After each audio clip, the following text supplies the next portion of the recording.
Olá, meu irmão, minha irmã, meu amigo, minha amiga. Estamos de volta para a continuidade do nosso estudo sobre o livro de Apocalipse.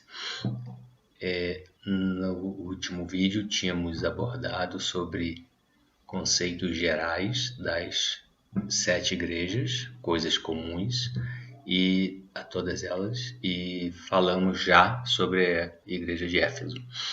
Vamos então retomar.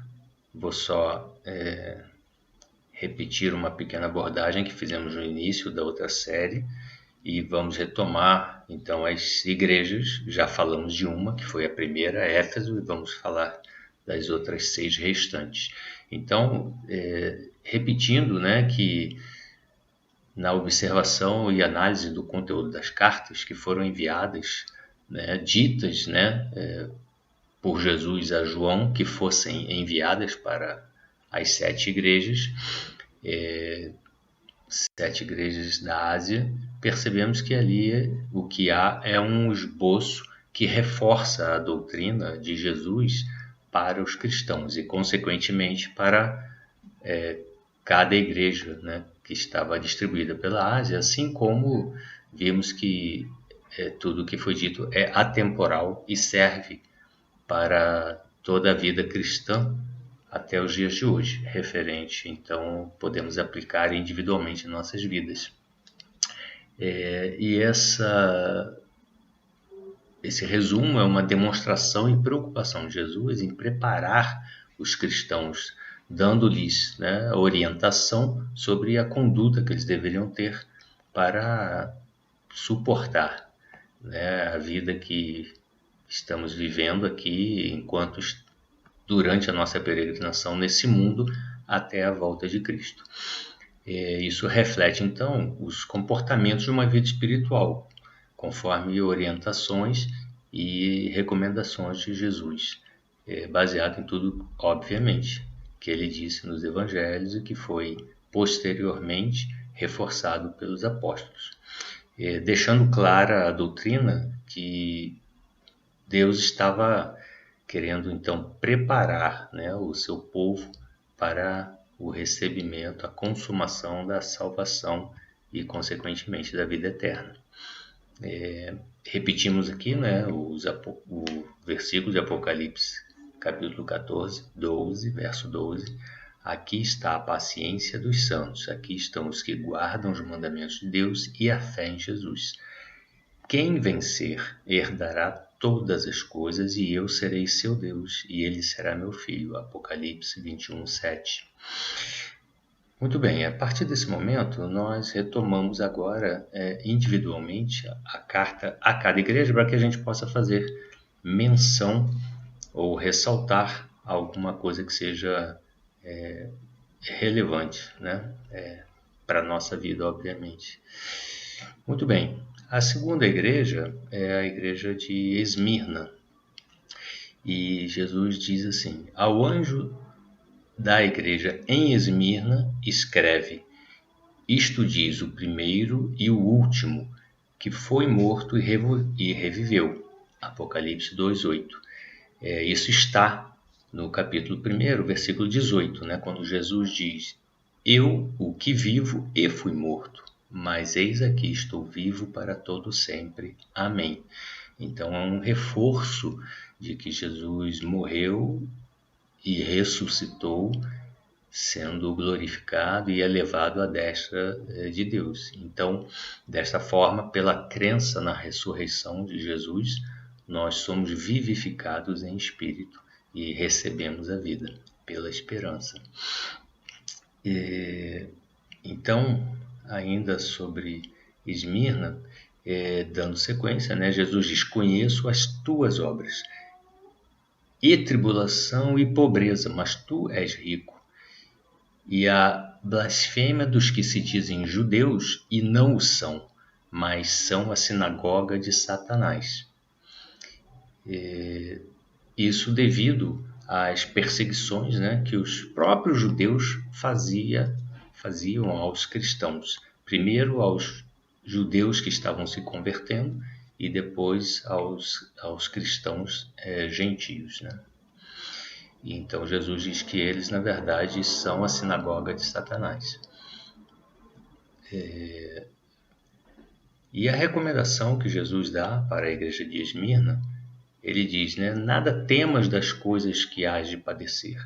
Eis que o diabo lançará alguns de vós na prisão, para que sejais tentados, e tereis uma tribulação de 10 dias. Sê fiel até a morte, e dar-te-ei a coroa da vida. Aqui algumas coisas interessantes, né? Primeiro, que é uma profecia, que mesmo que seja para as coisas que são, né, que estavam acontecendo, é uma profecia de cumprimento muito próximo ao que eles estavam vivendo, né? As perseguições, e aqui uma profecia específica, né? Porque ele diz, alguns de vós hão de padecer, serão lançados pelo diabo em prisão, para que sejam tentados. E ele especifica, né? Tereis uma tribulação de 10 dias. Ser fiel até a morte. Veja que ele não diz que vai livrá-los daquela tribulação, e nem diz que vai livrá-los da prisão. Ao contrário, ele diz que eles têm que suportar aquelas coisas que eles haviam de padecer. Então eles são avisados, né, das aflições que eles iam ter e não são livres dela. E ao contrário, como já dissemos, né, em vídeos anteriores, ele afirma ser fiel até a morte, apesar do padecimento, apesar da prisão, apesar das tentações. E dar-te-ei a coroa da vida. Então, mais uma vez, reafirmando, né, aquela doutrina da paciência de Cristo ou perseverança dos santos. Em outra passagem, né, de Tiago, isso é reforçado, né, quando diz: bem-aventurado o homem que suporta a tentação. Porque quando for provado, receberá a coroa da vida, a qual o Senhor tem prometido aos que o amam. Mais claro do que isso, impossível. Seguindo adiante, né, sobre aquela questão que sempre é afirmada ao fim da carta a cada igreja: a quem vencer, o que vencer não receberá o dano da segunda morte. Apocalipse 2:11, relacionado com Apocalipse 20, versículo 6. Porque ele estava dizendo que eles seriam levados, seriam tentados, seriam presos, e que era para resistir até a morte, né? Até para receber a coroa da vida. E aqui vem então uma contemplação. Ao que vencer, não receberá o dano da segunda morte. A segunda morte que é a morte eterna, né? Aquele que será lançado no lago de fogo e enxofre, e após o juízo, conforme o que cada um vai receber em função das suas obras. E isso né, então a consolação. É interessante aqui que tem uma passagem que diz, né, não tema o que te possa fazer o homem, né? Ou então não tema aquele que simplesmente possa acabar com a vida, né? Mas tema aquele que pode causar mal ou, né, trazer dano à sua alma, né? Ouça o que o Espírito diz às igrejas. Quem tem ouvidos, ouça o que o Espírito diz. Isso, no caso de Esmirna, está no capítulo 2, versículo 11.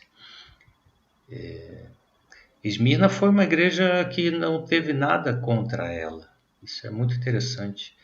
É uma igreja que estava indo tudo bem e que, inclusive, Jesus foi e disse o que aconteceria com eles, mas que eles aguentassem, suportassem e receberiam a sua coroa. Então vamos seguir agora para a terceira igreja, a igreja de Pérgamo. Ao anjo da igreja que está em Pérgamo escreve: isto diz aquele que tem a espada aguda de 2 fios. Apocalipse 2:12. Essa espada aguda, né, estava se referindo à sua língua, né, a língua como uma espada. O interessante é que em nenhum momento, né, nem quando Jesus veio, nem quando ele voltar, é mencionado, né, que Jesus vai pegar alguma arma e ele luta diretamente, causando mal a alguém de maneira direta, com armas e coisas desse tipo. Mas é sempre com a palavra da sua boca. Isso é interessante, né? Jesus com a sua palavra.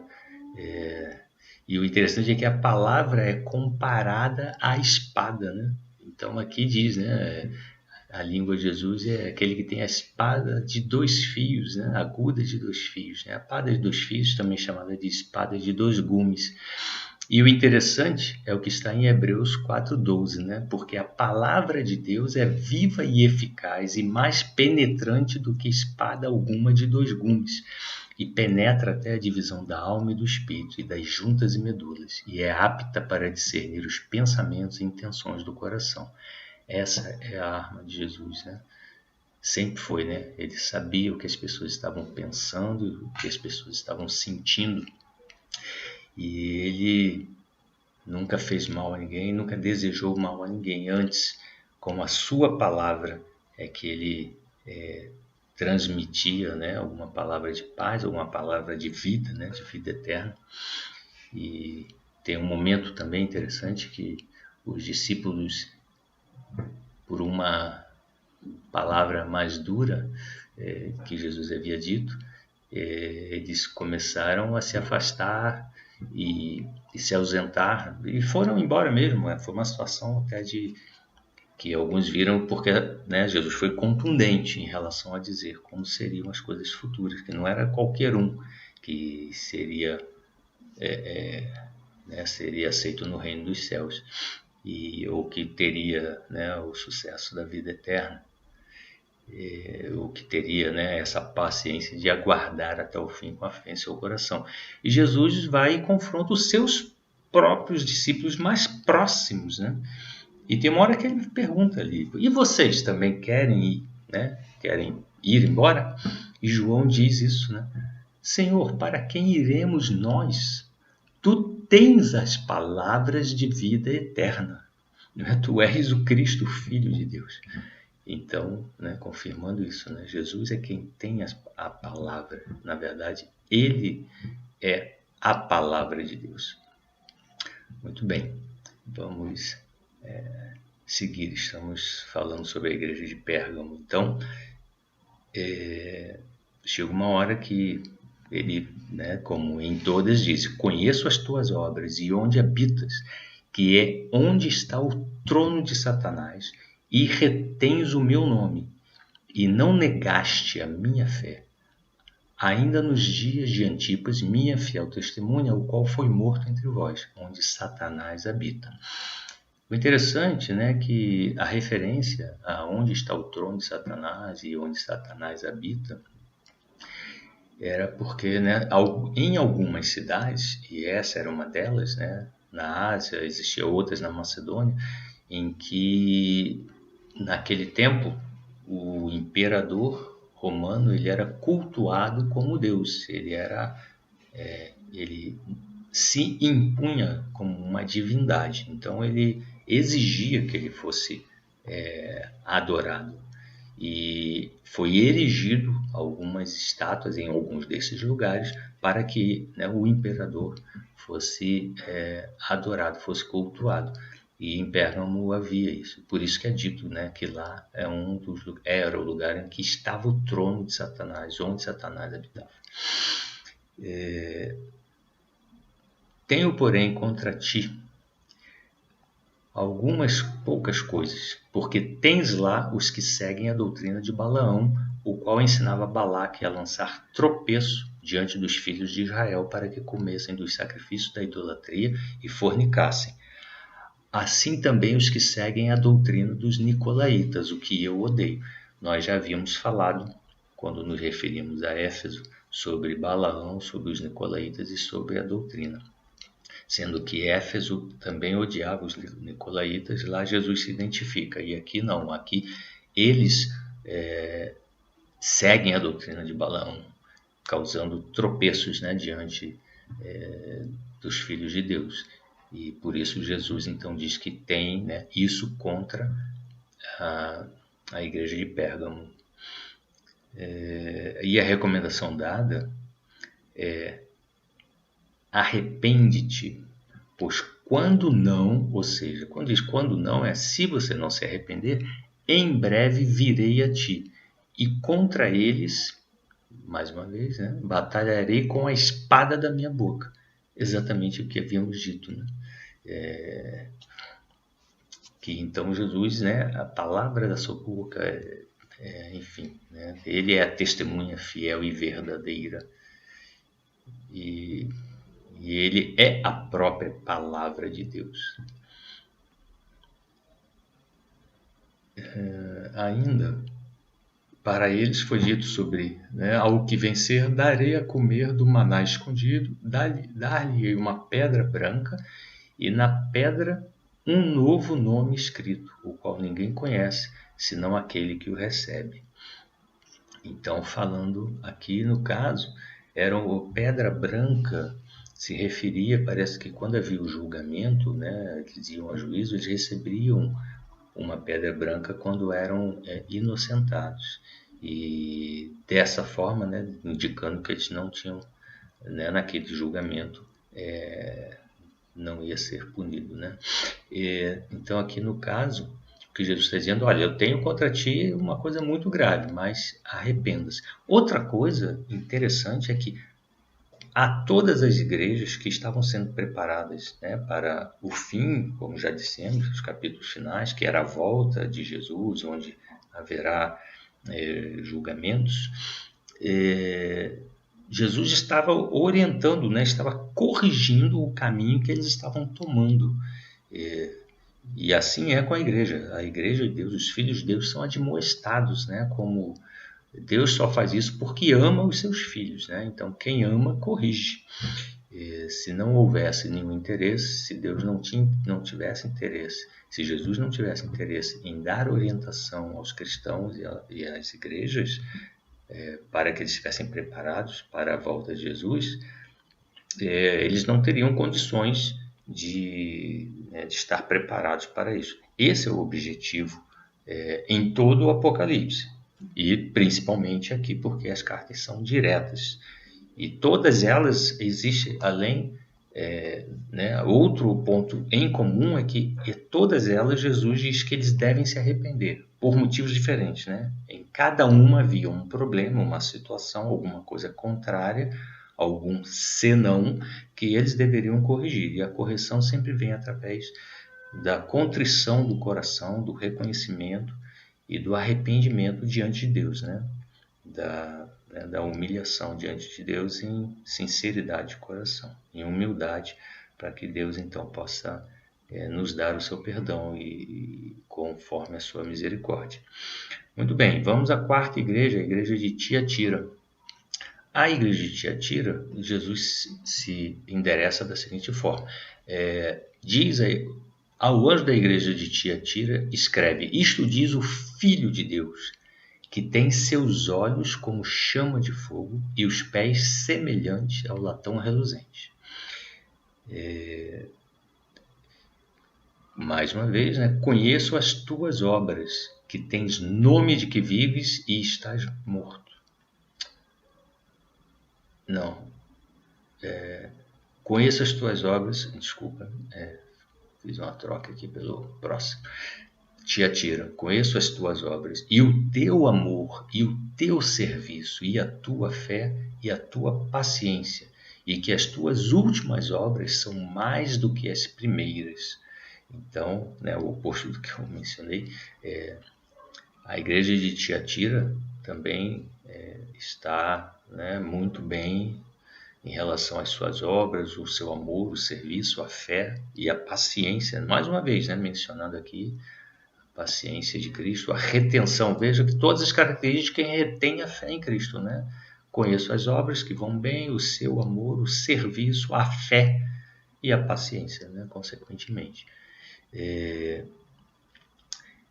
Porém, mesmo assim, né, Jesus tem algo contra, né, diz: mas algumas poucas, mas tenho contra ti, que deixes Jezabel, mulher que se diz profetiza, ensinar e enganar os meus servos, para que forniquem e comam dos sacrifícios da idolatria. E dei-lhe tempo para que se arrependesse da sua fornicação, e não se arrependeu. Essa declarada profetisa, Jezabel, era seguidora e propagadora na igreja também da doutrina, né, de Balaão e dos nicolaítas. A recomendação, então, para a igreja de Tiatira era: eis que eu porei Jezabel numa cama, e sobre os que adulteram com ela virá grande tribulação, se não se arrependerem das suas obras. E ferirei de morte a seus filhos, e todas as igrejas saberão que eu sou aquele que sonda os rins e os corações, e darei a cada um de vós segundo as vossas obras. Mas eu vos digo a vós e aos restantes que estão em Tiatira, a todos quantos não têm esta doutrina e não conheceram, como dizem as profundezas de Satanás, que outra carga vos não porei.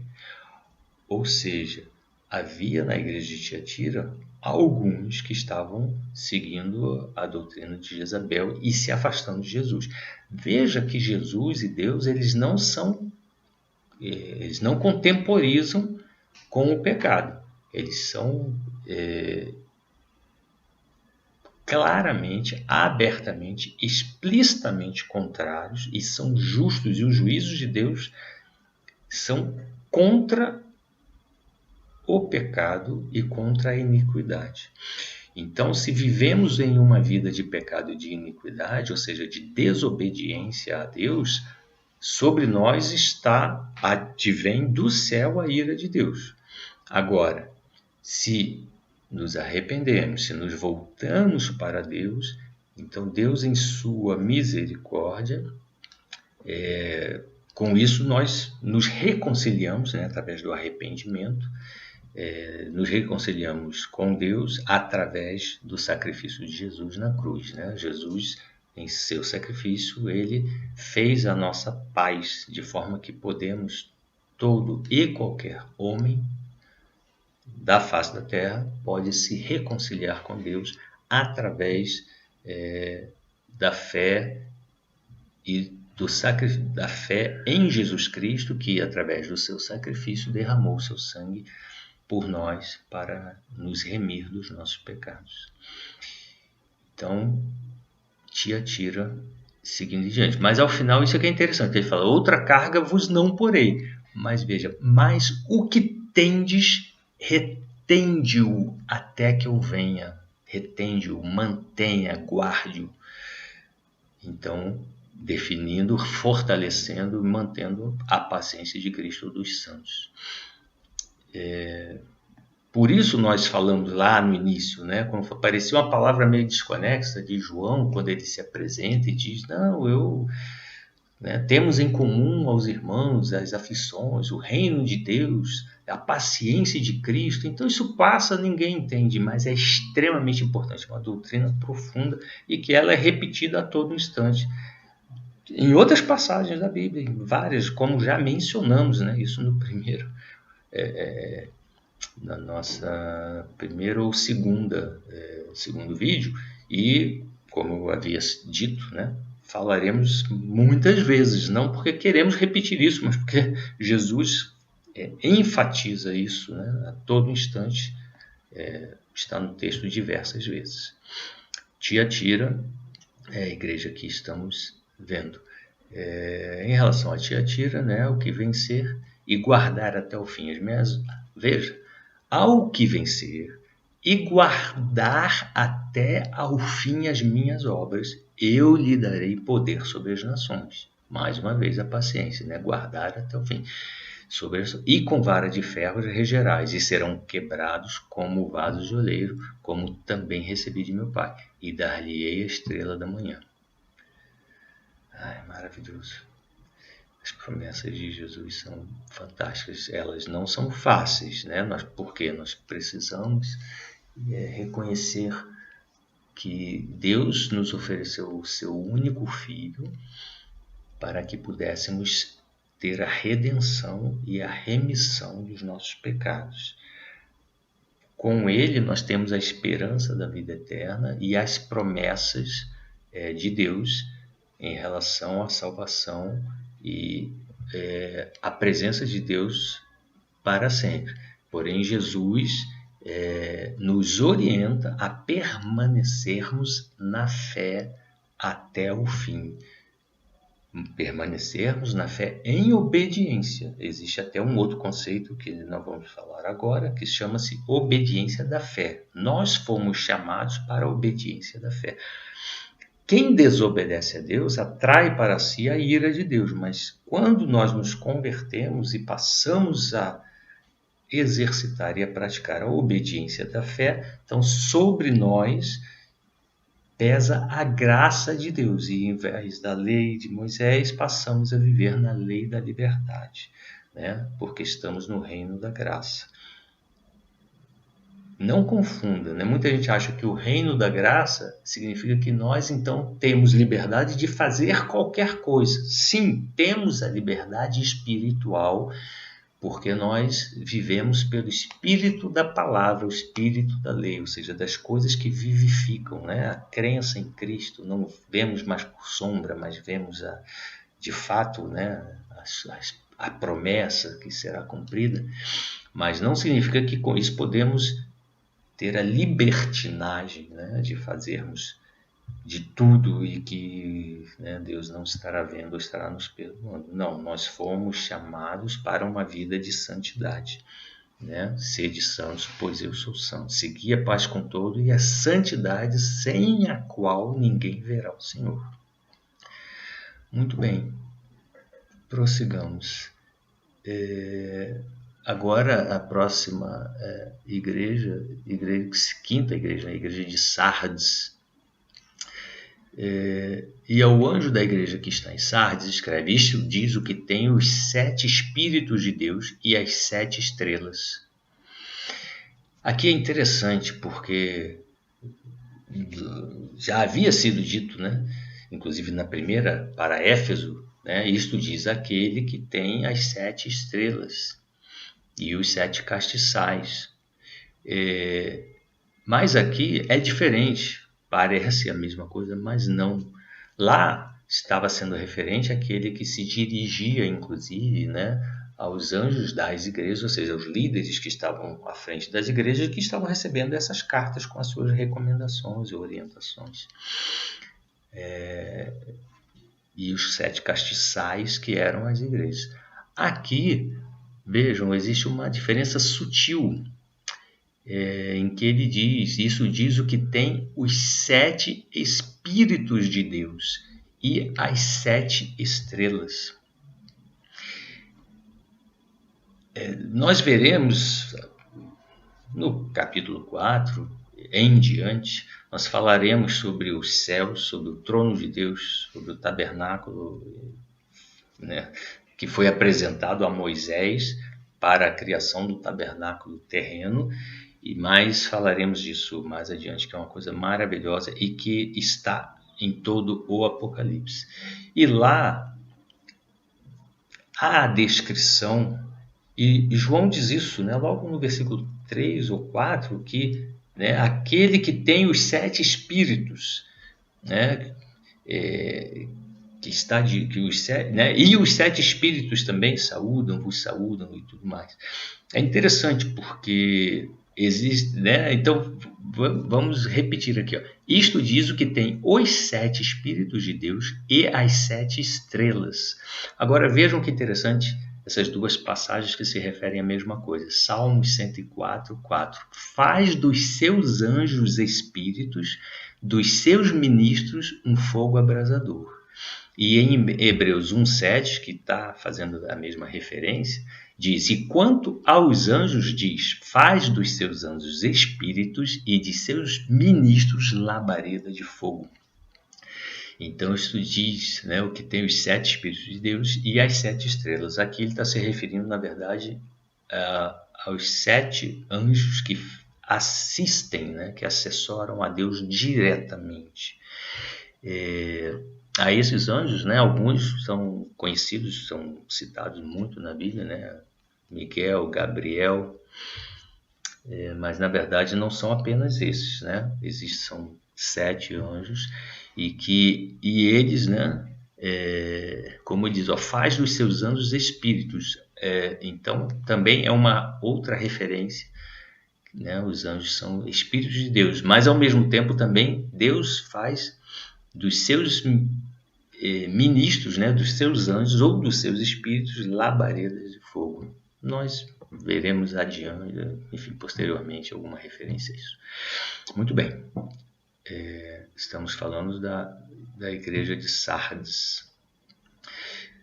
Conheço as tuas obras, que tens nome de que vives e estás morto, né? Agora sim, eu havia falado antes errado, agora está correto.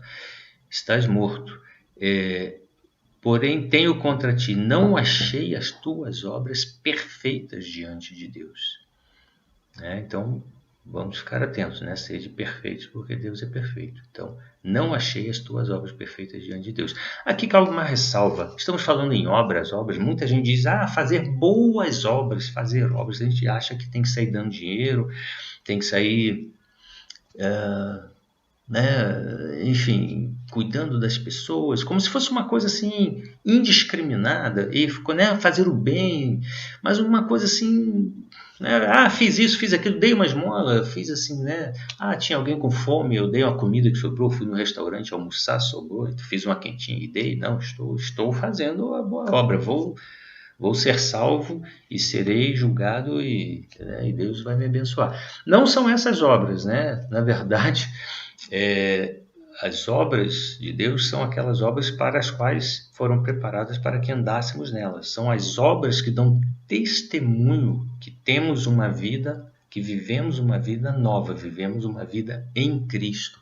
Sim, elas se assemelham no sentido de que não desejamos mal a ninguém, não retribuímos o mal com o mal, não vivemos em violência, né? Tentamos não nos vamos cair nas armadilhas, né? Não atendermos, né? Quando somos fustigados, mas significa as boas obras aqui como fruto do amor, né? Amor a Deus, porque Ele nos amou primeiro, enviou o seu Filho que nos perdoou, então por isso amamos a Deus, né? O nosso amor é um amor de agradecimento pelas misericórdias de Deus.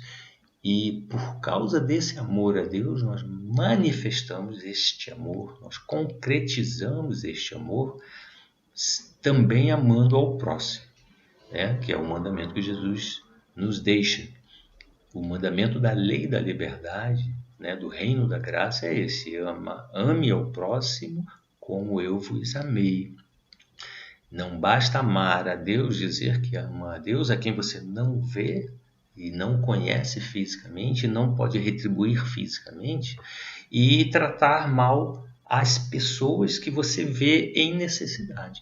Então, quando fazemos isso pelas pessoas, não é porque sou bonzinho, porque eu me engrandeço. Não, é porque nós fazemos isso porque Deus nos amou, nós amamos a Deus, em retribuição a esse imenso amor, nós concretizamos isso através do cuidado e da visão e do carinho e do amor que passamos a ter pelo próximo, né? Essa é a mensagem que Deus coloca em nossos corações, que Cristo nos dá como exemplo, né? Aquele que se entregou mesmo pelos outros que lhe fizeram mal, né?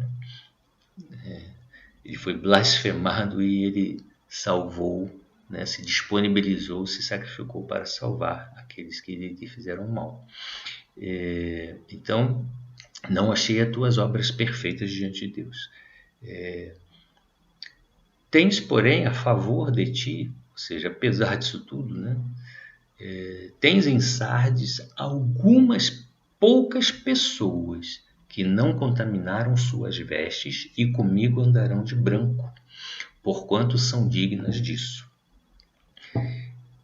Veja que interessante, né? Nós já tínhamos visto que, né, andar de branco, já fizemos referência, né, disso ao que vencer, do linho, né, fino, que é a justiça dos santos, na boda do Cordeiro, Apocalipse 19. Mas veja que em Sardes é uma igreja que estava morta, né? Fases de vivo, mas estás morto. Porém, ele fala, tem poucas pessoas que não se contaminaram, mas não importa, né? Como Abraão pediu, mas Deus vai destruir Sodoma e Gomorra, mas se tiver 50 justos, você vai poupá-la? Sim, por 50 justos. E por 40? Abraão, tá bom, por 40. Quiçá 30, quem sabe 20 no fim. Ló e sua família, né?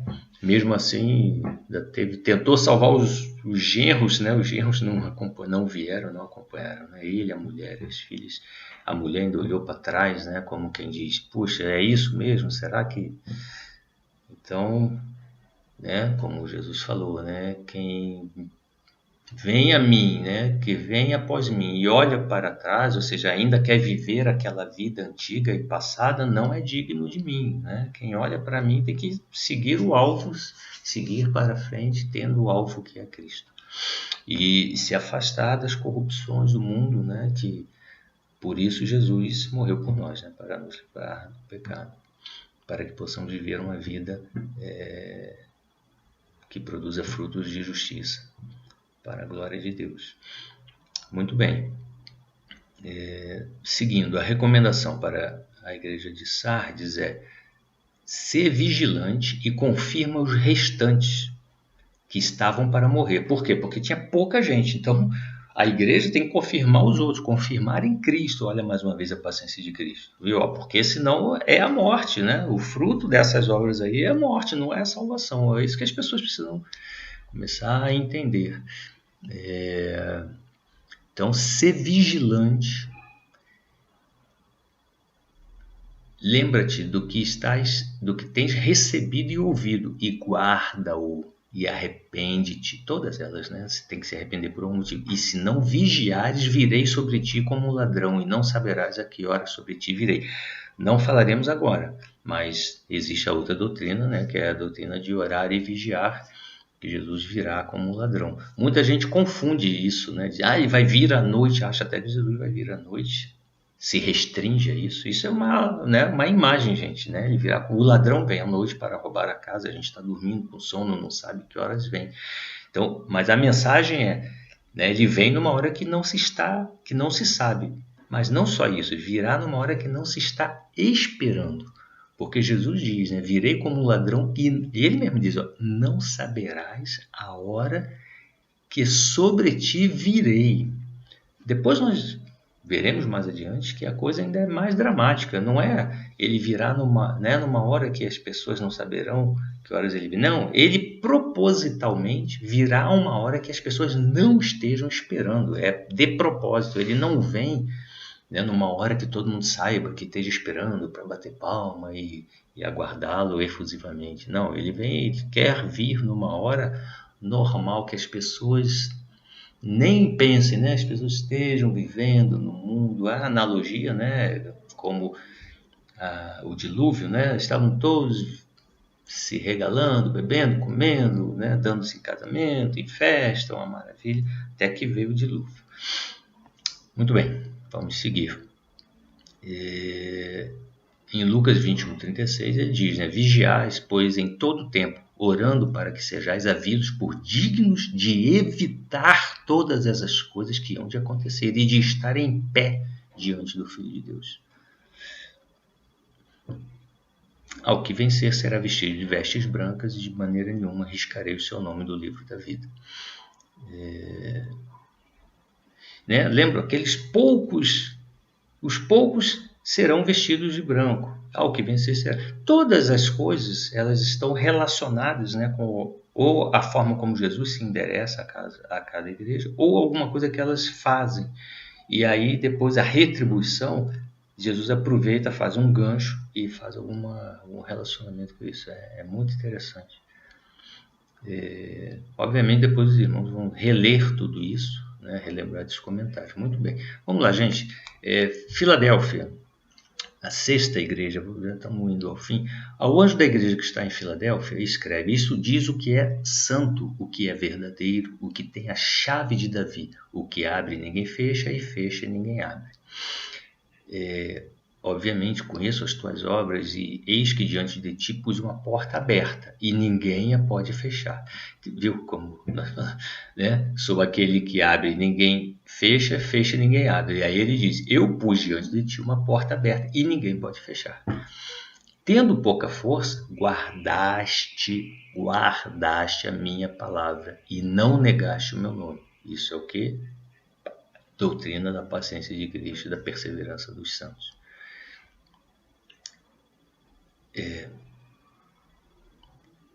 Tenho, porém, a favor de ti, ou seja, algo positivo. Eis que eu farei aos da sinagoga de Satanás, né? Ou seja, aqueles em que na sinagoga os judeus estavam perseguindo aos judeus convertidos, ou aos cristãos gentios, que se dizem judeus e não são, mas mentem.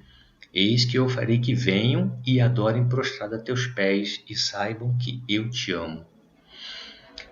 Como guardaste a palavra da minha paciência, também eu te guardarei da hora da tentação que há de vir sobre todo mundo para tentar os que habitam na terra. Falaremos disso porque esse versículo é extremamente importante, tem uma relevância enorme e é diferente do que as pessoas pensam. E esperar dos céus a seu Filho, a quem ressuscitou dentre os mortos, a saber, Jesus Cristo, que nos livra da ira futura. 1 Tessalonicenses 1:10. Então veja, como guardaste a palavra da minha paciência, eu te guardarei da hora da tentação que há de vir sobre todo mundo. Paulo, em 1 Tessalonicenses 1:10, diz exatamente isso, que Jesus, na sua vinda, aquele que ressuscitou dentre os mortos, Jesus Cristo, que virá dos céus, esse nos livra da ira futura. Ok. Sigamos com Filadélfia.